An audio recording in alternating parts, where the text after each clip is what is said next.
주시는 말씀은 요한계시록 14장, 요한계시록 14장 14절부터 20절까지 말씀입니다.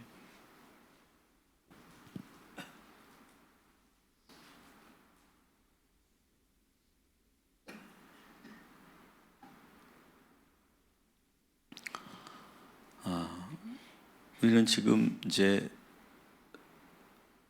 내일 보게 될 15장이 이제 요한계시록에서 마지막 최후의 심판을 이야기하는 일곱 대접의 이야기를 우리가 함께 앞두고 있습니다. 그래서 그 사이에 12장부터 14장까지는 우리가 소위 세 번째 막간이다 이렇게 말할 수 있는 내용들이 소개되고 있죠. 13장에서는 바다 짐승과 땅의 짐승들이 올라와서 성도들을 핍박하는 그런 모습들을 우리가 보게 됐었고, 또 14장에서는 하늘의 시온산에서 어린 양의 구속함을 받은 14만 4천 명이 이제 우렁차게 하나님을 찬양하는 모습이 오늘 본문에 소개되고 있습니다. 우리 어제 읽으셨겠지만 우리 한번 2절을 한번 같이 다시 한번 읽어보겠습니다. 내가 하늘에서 나는 소리를 들으니 많은 물소리와도 같고 큰 우레소리와도 같은데 내가 들은 소리는 검은 고 타는 자들이 그 검은 고를 타는 것 같더라. 아멘. 여기에 이 14만 4천 명의 찬양대원들이 하늘에서 하나님을 찬양하는 모습이죠. 7장에 처음으로 이 14만 4천 명이 하나님의 인침을 받았는데, 이제 이 14장에서 하늘에 있는 어린 양 예수와 함께 하나님을 찬양하고 축복하는 그런 찬양의 백성으로 그 모습이 한 번 더 등장하고 있습니다. 저는 오늘 우리가 이 시간 우리의 소망, 우리의 미래를 우리가 그릴 때 10년 후에 내가 뭐가 될까? 나는 이 세상에서 어떻게 살까? 어떤 그러한 소망과 그런 꿈도 꾸겠지만 우리들에게 가장 축복의 순간은 언제냐? 저 하늘나라에서 흰 옷을 입고 우리가 그 14만 4천 명에 들어가서, 그래서 저 하늘에서 하나님을 기뻐하며 찬양하는 것이 우리들의 유일한 소망인 줄 믿습니다. 여러분, 이것보다 더 큰 꿈이 있을까요?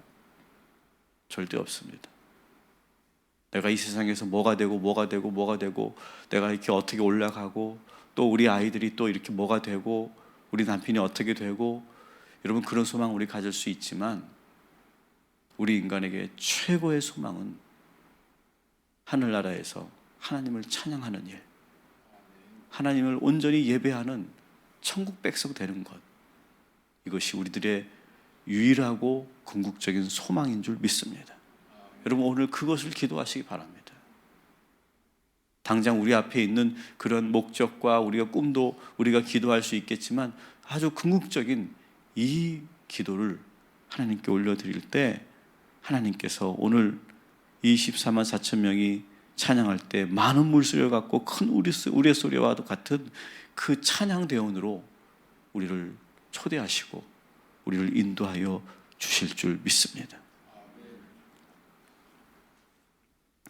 그리고 이제 오늘 우리가 읽게 되는 이 14장 16절부터 13절까지의 내용은 최후의 심판에 대한 그런 예고를 하고 있습니다. 지금 14장에서는요, 지금 6명의 천사들이 등장하고 있습니다. 그죠? 6명의 천사들이 등장하고 있는데, 어제 보신 것처럼 첫 번째 천사가 등장해서 창조주이시며 온 우주 만물의 주관자이신 하나님을 경배하라, 이러한 명령을 내리는 천사였고, 두 번째 천사는 이 세상에서 가장 죄악의 도시로 상징되는 바벨론 성이 멸망하는 그런 것을 선고하는 그런 천사였고, 또 세 번째 천사는 우상 숭배자와 짐승의 표 666을 받은 자들의 최후의 심판을 지금 선고하고 있는 그런 내용입니다. 그리고 오늘 우리가 보게 될 14장부터 20장까지는 이제 두 가지 추수 심판에 대한 또 다른 심판의 말씀을 하고 계십니다.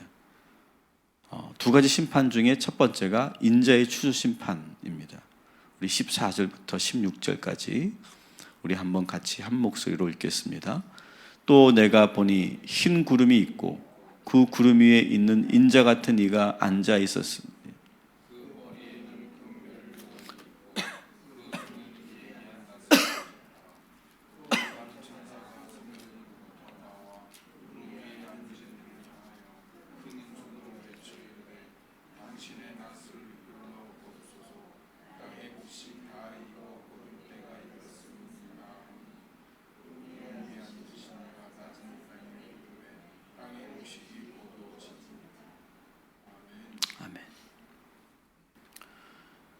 사도 요한은 지금 두 가지 추수 심판의 환상을 우리들에게 전하고 있는데, 첫 번째 이 환상은 구름 위에 앉으신 사람의 아들 같은 이가 낫을 들고 있는 모습을 먼저 보여줍니다.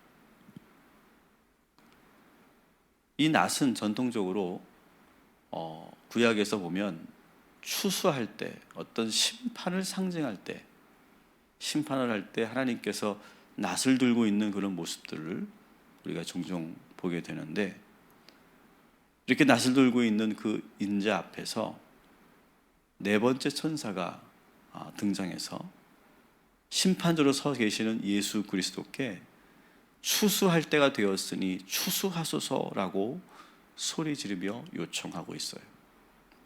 그러자 이 인자가 그 요청을 듣고 곧바로 낫을 들어 휘두르면서 단번에 심판하는 장면이 오늘 말씀이죠.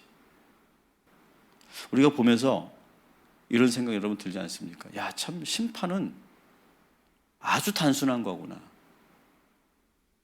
그냥 문장 한 줄로 끝나는 거구나, 심판이라는 것이. 근데 저는 여기서 은혜가 됐어요. 이렇게 쉽고 단순한 이 심판을 하나님께서는 미루고 또 미루셨어요. 지금도 하나님께서는 미루고 계시면서 오래 참고 계신 것이죠. 오래 참으면서 어떤 일들을 하셨습니까? 예언자들을 보내서 다시 돌아오기를 촉구했고, 또 독생자 아들을 이 땅에 보내서 한 영혼이라도 구원하기 위해서 더 구원하려고 애쓰셨고, 우리들의 인간의 모습이 하나님 보시기엔 모든 것이 기준에 맞지 않지만 그래도 용서해 주시고 우리를 의인이라고 또 인정해 주시고 수많은 성도들의 순교의 피가 흐르게 하고, 그러면 그 과정에서 계속해서 주의 복음을 전하고 또 전하고 또 전하고 저들이 올 때까지 한없이 기다리시는 하나님, 이렇게 오랫동안 복잡하게 다양한 방법으로 우리를 구원하시기 위해서 이렇게 애쓰셨던 하나님, 이렇게 추수가, 이렇게 심판이 단순한 것인데 그 일을 하지 않으려고 끝까지 기다리시고 또 기다리시는 하나님, 여러분 왜 이렇게 복잡하게 주님은 우리를 계속 기다리고 계실까요? 사랑하기 때문에 그런 거예요. 여러분, 사랑하지 않으면요 원칙대로 하면 되는 거예요. 기준에 따라서 기준에 미달되면 다 그냥 처리하면 되는 거예요. 그러나 하나님은 우리를 너무너무 사랑하시기 때문에 말씀하시고 설득하시고 오래 기다리시고 사람을 보내시고 독생자를 보내시고 순교를 각오해서 복음을 전하는 성도들을 전하게 하시고 이렇게 하고 계시는 거예요. 한번 따라해 봅시다. 사랑하면 복잡해집니다. 여러분 이 말에 동의하시죠? 우리도 마찬가지. 우리가 사랑하는 사람들에 대해서는 기다려주고 또 기다려주고 또 이런 방법을 써보고 또 저런 방법을 써보고 또 이렇게도 해보고 저렇게도 해보고, 근데 우리가 사랑하지 않으면 그냥 딱 끊으면 되는 거예요. 근데 사랑하기 때문에 그 복잡해지는 거예요. 오늘 주님이 낯을 들고 한번 휙 휘두르니까 모든 심판이 아주 단순하게 쉽게 끝나고 있어요. 여러분, 그럼에도 불구하고 하나님께서는, 우리 예수님께서는 낯을 들고 아직 심판을 하지 않고 기다리고 계신 그 사랑을 여러분 느끼시고 그리고 경험하시기를 주님의 이름으로 축원합니다.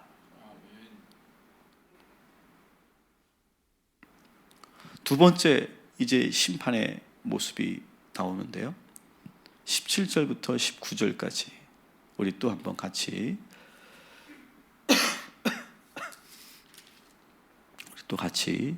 읽겠습니다. 또 다른 천사가 하늘에 있는 성전에서 나오는데 역시 예리한 낫을 가졌더라. 또 불을 다스리는 다른 천사가 제단으로부터 나와 예리한 낫 가진 자를 향하여 큰 음성으로 불러 이르되 내 예리한 낫을 휘둘러 땅에 포도송이를 거두라. 그 포도가 익었느니라 하더라. 천사가 낫을 땅에 휘둘러 땅에 포도를 거두어 하나님의 진노의 큰 포도주 틀에 던지매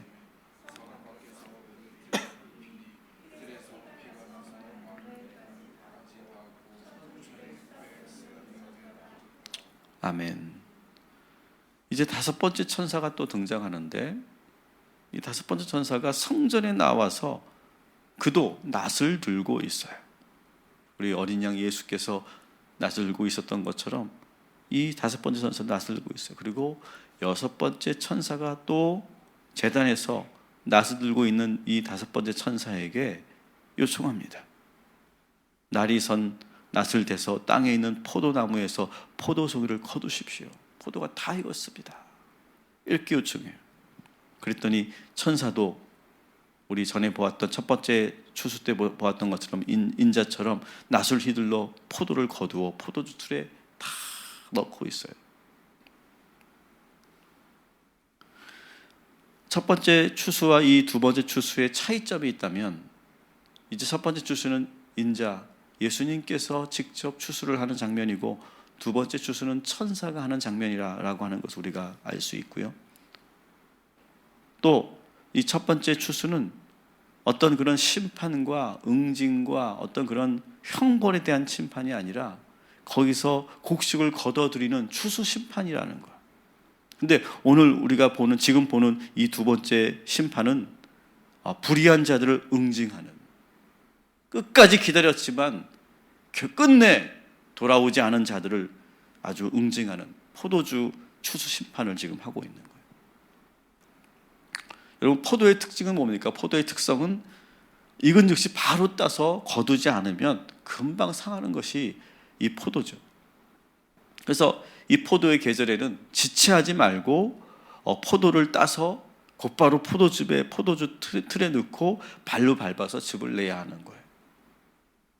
이 포도주 틀에 던져 넣는다, 이 포도들을, 추수한 포도 넣는다는 것은 지금 심판하는 그런 자들의 모습이 얼마나 비참한가, 얼마나 참혹한 심판을 받는가, 이것을 보여주고 있는 것이죠. 그 틀에서 이제 심판자가 발로 밟고 으깨는 그런 장면을 우리가 여기서 연상할 수 있습니다. 근데 이 참혹함이 얼마나 비참하고 참혹한지를 20절에서 보여주고 있는데 다시 한번 읽어보겠습니다. 성 밖에서 그 틀이 밟히니 틀에서 피가 나서 말 굴레까지 닿았고 1600 스타디온에 퍼졌더라. 아멘. 자, 먼저 이 술틀은 성 밖에 있어요. 성 밖에. 구원받은 자들만 거하는 성으로부터 심판받는 자들은 배제되었다. 예수님께서 비유를 말씀하실 때 게으른 종들, 또 불의한 종들을 내어 쫓아서 그들이 성 밖에서 슬피 울며 이를 가는 그 모습을 여러분 연상하시죠? 그런 것처럼 이렇게 아예 성 밖으로 내쳐지고 배제되는 그런 모습이죠. 실제로 극형에 처한 사람들은 다 성 밖에서 이런 형들이 집행이 되었었죠. 불결하고 더러운 죄인들은 더 이상 이제 이 거룩한 성에 접근할 수 없도록 만드는, 완전히 분리시키는, 지금은 우리는 아직 그런 상태가 아니죠. 아직 하나님께서 우리에게 기회를 주시는 거예요. 그런데 어느 날이 되면, 어느 때가 되면 철저하게 구분하신다. 성 안에 있는 자와 성 밖에 있는 자를 완전하게 구별하신다. 그때는 아무리 한 번만 더 용서해 달라고 하고 한 번만 더 기회 달라고 해도 그때는 추호의 여지도 없다. 그날이 올 것이다 라고 하는 거예요.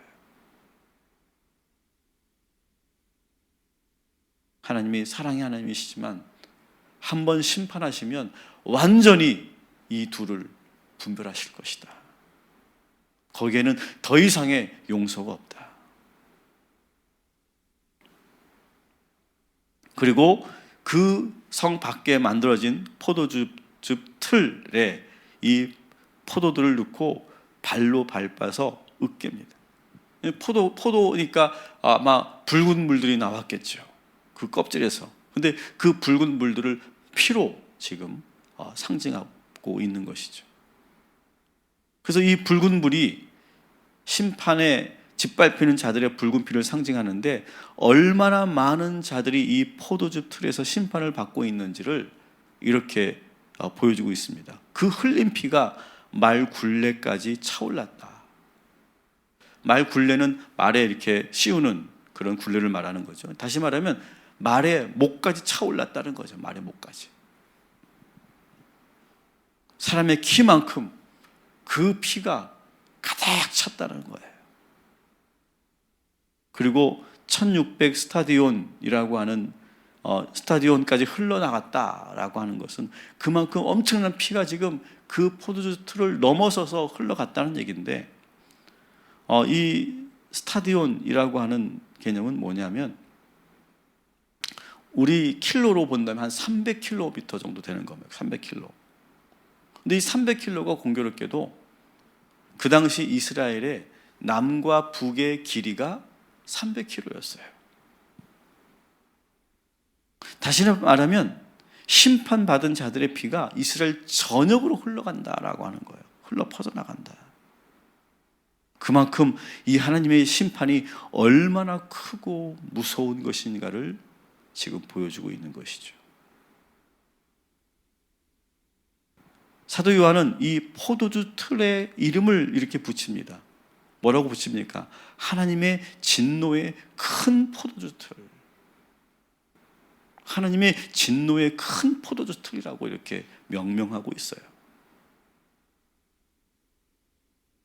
사랑하는 여러분, 하나님께서 화내실지 몰라서 화를 안 내시는 게 아니에요.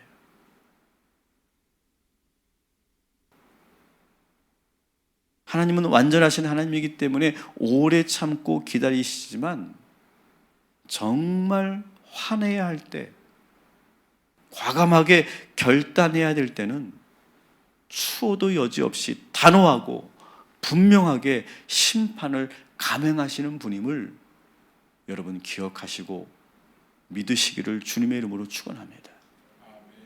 그래서 우리가 이 요한계시록에서는, 우리가 이전의 복음서에서나 다른 말씀에서는 사랑의 하나님, 자비하신 하나님, 오래 참으시는 하나님을 우리가 만나는데, 이 요한계시록에서는 그와 완전히 다른 진노하시는 하나님을 우리가 만나게 되는 거예요. 그 성품도 하나님의 모습인 거예요. 여러분, 우리 그리스도인들은 하나님을 좀 두려워할 필요가 있어요. 너무 사랑만 강조하다 보니까 그냥 하나님의 그 사랑을 우리가 이용하고 하나님의 사랑을 우리가 시험할 때가 많이 있어요. 그런데 여러분, 하나님을 두려워하고 경외하는 마음을 우리가 다시 가질 때 우리의 신앙이 더 거룩하고 그리고 온전해지는 줄 믿습니다.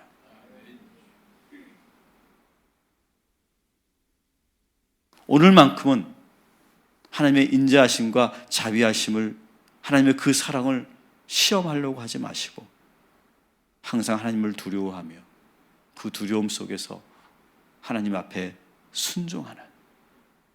그래서 여러분 오늘 하루 사시면서 지금 나의 이 행동이 정말 하나님께서 어떻게 보실까 두려워하는 거예요. 의식하는 거예요. 그렇게 여러분이 행하고 살아갈 때 실수를 하지 않게 될 것이고, 그렇게 살아갈 때 우리가 하나님께서 인도하시는 길로 잘 선택하며 걸어가게 될 줄 믿습니다. 오늘 이 시대는 누군가를 두려워하지 않는 시대, 권위를 존중하지 않고 인정하지 않는 시대에 우리가 살고 있어요. 권위자는 있지만 그 권위자를 존중하지 않고 두려워하지 않아요. 그러다 보니까 사회가 무질서해지고 그리고 잘못된 방향으로 갈 수가 있어요. 여러분, 우리 한 개의 가정에서 아버지를 두려워하지 않는다면, 부모님을 의식하지 않는다면, 여러분 그 가정이, 그 자녀가 잘 될 리가 없겠죠. 두려워하는 대상이 있어야 되는 거고, 항상 의식하는 대상이 있어야 되는 거고, 그런 대상이 있기에 우리가 잘못된 방향으로 가지 않게 되는 것이죠. 오늘도 여러분 하나님을 온전히 두려워하고 경외하며 주님의 음성을 듣고 순종하는 저와 여러분이 되시기를 주님의 이름으로 축원합니다. 기도하겠습니다.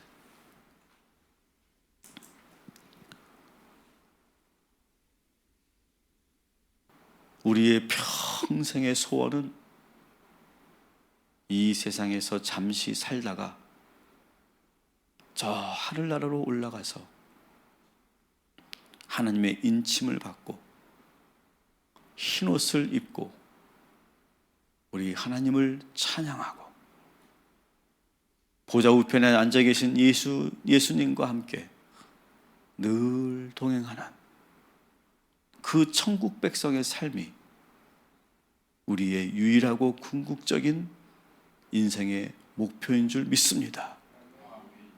여러분, 우리가 그 소망을 가지면 이 땅에서의 소망이 얼마나 부질없는 일인지 우리가 알게 될 것입니다.